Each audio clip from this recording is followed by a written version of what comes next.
Hello, one and all, and welcome to Behind the Glass, the podcast which aims to take you behind the scenes of the YouTube channel Seen Through Glass, as well as the automotive and social media worlds. I'm your host, Sam, from that YouTube channel Seen Through Glass. Welcome to another midweek bonus episode. If you've never listened to Behind the Glass before, welcome. Thank you for tuning in. Every single week, myself and Mr. Tony from Gravelwood Car Sales put out a sort of 45 or 50-minute episode talking about all things to do with cars and motorsport and social media and just a lot of different stuff. We often get distracted, but we have a good time with it. And those episodes, as I say, will continue and do come out usually on Monday evenings UK time. So make sure to subscribe if you're watching here on the Behind the Glass YouTube channel. Turn on notifications so you don't miss those episodes. And if you're listening only, make sure to keep following on whatever audio platform you are listening on.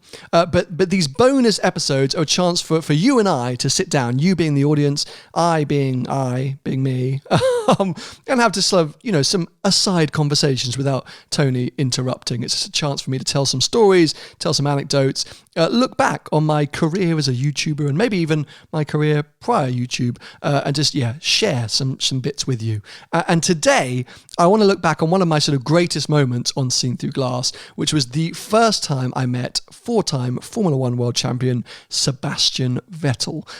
My obsession with F1 has been well documented on Seen Through Glass and Behind the Glass, and so meeting any driver is always a highlight, and actually something that I didn't know if it was ever going to happen in my life, but because of Seen Through Glass, it has happened multiple times. So yes, today's episode, today's bonus feature is the time I met Seb Vettel.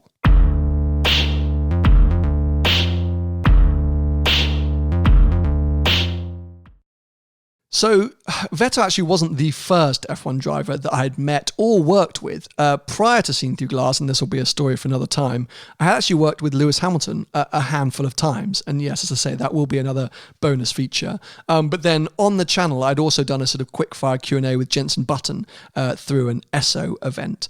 But my sort of first big creative opportunity to make some really standout content was with Sebastian Vettel, with thanks to Shell. Now, I've worked with Shell V-Power for a number of years, but this was kind of like the first big campaign we did together, and the opportunity came about to do some content with Vettel. Now, whenever you start sort of talking about Formula One or Formula One drivers or Formula One teams, you get a lot of sort of restrictions start to be discussed, or, limitations and PR sort of strangleholds on, what you can say, what you can do, etc., etc. So I kind of got this sort of half offer, like, there's a chance you can film with Vettel for 15 minutes like that. What would you want to do? So of course I'm like, oh my God, yes, this is the dream. Like, what can I do? I want to get in a Formula One car. And then that's not going to happen. But it transpired that essentially he was filming some promotional content at a big sort of aerodrome, big airfield, shortly, I think it was just after the British Grand Prix. And so they had a sort of slot within that day, about a 15-minute slot where they could just, he had free time. So I could do something with him. And so, long story short, we worked out that he was going to give me a hot lap, a passenger ride in a Ferrari 488, and then I was going to do a quick-fire Q&A with him.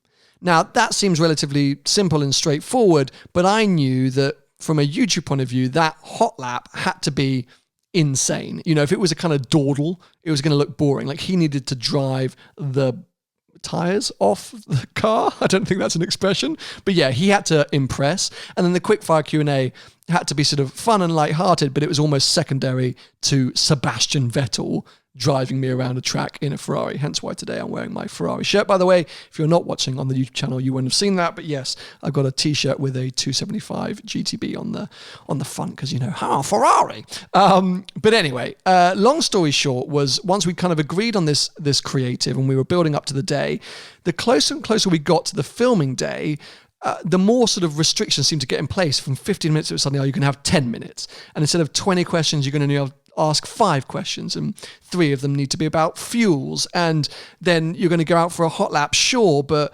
you're only going to be, or you're not going to be in the car. You can film him in the car. I don't know. It just got weirder and weirder. And all alongside this, I was getting messages through Ferrari F1 team being like, you can only look at Vettel in the left eye and he does not turn right. And you have to be quick. We want the quick. It just became ludicrous. And so there I was as a Formula One fan getting a little bit nervous anyway about the opportunity. but being told over and over again that I was going to have very little time and it was very reduced and very controlled. Now, the only thing I had as an advantage is my career prior to Seen Through Glass was media management. It's a form of PR publicity, which effectively meant at large-scale events or press launches or red carpets, I was managing the media. So I was really used to being on the other side, being the person saying to BBC News, you're only going to get one question with Brad Pitt tonight. I'm sorry, that's it. So I kind of knew the tactics and I kind of saw what was coming. So I didn't get too stressed out by it. I think a lot of the people around me were like, oh my God, are you ready, Sam? Like, are you okay? And I was like, yes, it will be fine. I was a bit worried that it was going to be crap and my content wouldn't turn out like I thought, but there was something inside that just knew that it was kind of the publicity teams that were fretting rather than actually Vettel, because I turned up on the day, saw him hanging around, and he just looked like a super chilled guy, and everything about the day was kind of laid back, but still I had these kind of people coming up from Ferrari F1 or F1 themselves or whatever, just being like, are you ready? You're going to have to be really quick. So finally comes the time where it's like, okay, here's your slot. Get the cameras on, get the GoPros on so he can get right in the car, do the lap, answer your questions, and then all is done. So I'm like, right, how'd I go? And I've got all my GoPros set up and I'm putting the cameras onto the car. And I kind of hear Vettel walks up behind me and he's kind of chatting with my agent at the time and maybe some of the Shell or Ferrari team. So I sort of poke my head out from setting up the GoPros and look over and I'm like, I'm ready. And he goes, oh, what are you doing? I said, I'm putting GoPros on the car. Oh, okay. How come? I said, I run a YouTube channel. He goes, what does that mean? And begins then a sort of 20-minute conversation with Sebastian Vettel about what it means to be a YouTuber, how YouTubers make money, how I create content, why I started, how I film. In walks Marc Genet, a guy, if you don't know, ex-Formula 1 driver who's been one of Ferrari's long-term sort of test and performance drivers. He wanders over, we're starting to nerd out. He's talking about, I'm showing them videos on YouTube of I don't even know what, I think maybe Tax the Rich, some of the Ferrari Tax the Rich videos. And we're literally just sitting there chatting and I can feel the sort of PR people and they're all stressing and getting a bit, but Vettel is so chilled, so laid back, genuinely intrigued by what I was doing and how I did it. And I found that as like a mark of a champion or just of a sort of great man. He was genuinely just wanted to learn, wanted to understand more about what I was doing, how I did it, and why he was part of it. Marc Genet was just hilarious. I mean, he has remained hilarious, and I've been lucky enough to kind of work with him on a number of different occasions now, and I really like the guy. But he was there just talking about, troll videos and fail videos, and kept wanting me to show videos of babies falling down stairs, things like that. Well, Vettel was just kind of baffled about the whole thing. But anyway, after this kind of like 20-minute casual chat with me and Sebastian Vettel, me being like, oh my God, it's the greatest moment of my life, even though I'm a Lewis Hamilton fan. So anyway, he goes, right, should we film? And I'm like, yeah, that'd be great. And so before we get in the car, I say to him, look, for this to work, having told you everything I just spoke to you about, you really got to scare the hell out of me. Like, I need to look like you are driving the pants off this car for it to work. If you just dawdle around here, it's not going anywhere. So he goes, okay, I'll try. And I think there's actually a bit in the video where I repeat that and I say to him, like, you've really got to impress me for this to work well. And he said, I'll give it a go. My good Lord, did he give it a go. The guy thrashed the hell out of this 488, so much so that he launches it off the line, hits the rev counter in first gear, and actually the gearbox couldn't keep up. Like, it's a bit of a lurch moment to start with because he was just so aggressive off the line. But it's one of the most amazing passenger rides I've ever had in the sense that there was about 4 corners. I think it wasn't the Bedford Autodrome. It was the one that up north. Oh, so I've had a mind blank. But anyway, it's an airfield. There were about 4 corners. At no point did the car feel like it was sitting still. It felt like it was moving all the time. And he seemed like he was always in control. I mean, there's a point where his tongue comes out of his mouth. He seems to be concentrating so much. But I was immediately like, oh my God, I haven't seen car control like this. So we're having this amazing time. The car's flying around. He's going, oh, are you having fun? I'm like, I think I'm speechless. And we go through this kind of like chicane that then joins on to the main runway. And as we do that, there's like a bit of a, I don't know what you'd call it, like a bump or whether the asphalt, the tarmac goes up a level or down a level. I'm assuming it went up to the runway because I imagine there's more tarmac on the runway. But anyway, we hit this bump on a slight angle and it does upset the car for all of 2 seconds. And when you look at the footage, literally, it's like a tiny correction by Vettel and nothing. And I just go, whoa, like you just see me like bump up and down. And we carried on per normal. He slides it through the last 2 corners and we're home.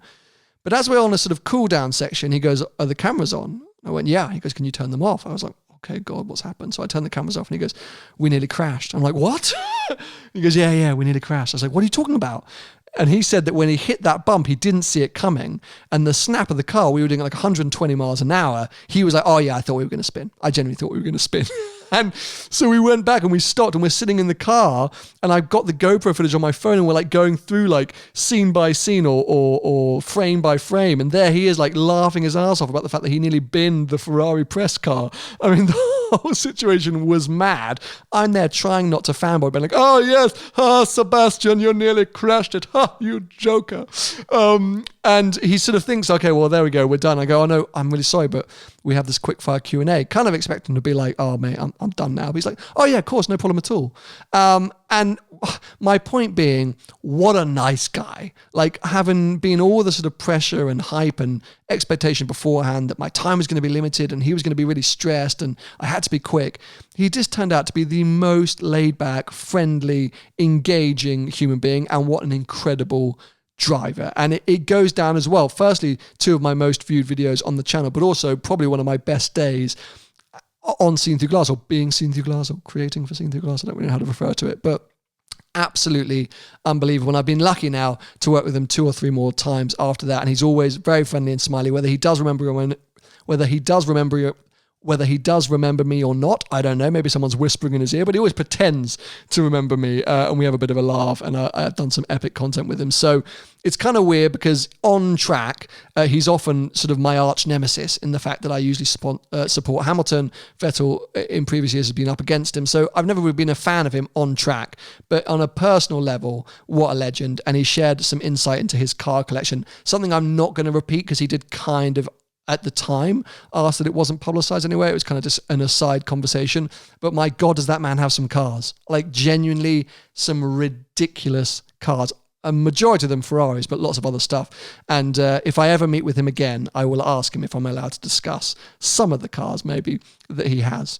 But yeah, there we go. My recollections of the first time I met the legend, the Formula One legend that is Sebastian Vettel. I hope you've enjoyed the story. If you're watching here on YouTube, make sure to give it a thumbs up, turn on notifications, make sure you subscribe and then turn on notifications. And if you're listening, make sure to keep following on whatever audio platform you're listening with. I will catch up with you guys very, very soon.